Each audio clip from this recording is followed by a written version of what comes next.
Here I have TCL 30, and today I'm going to show you how to enable Google Backup feature on this device. So firstly, let's open Settings, then go to the System section, then to the Backup, tap Add Account. Here you have to enter your email or phone number, tap Next. Then you have to enter your password.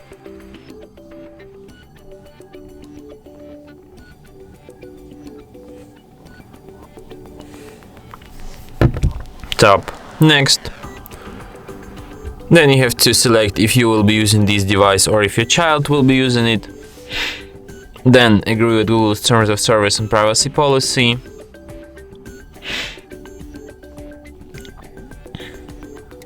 And then tap Turn On.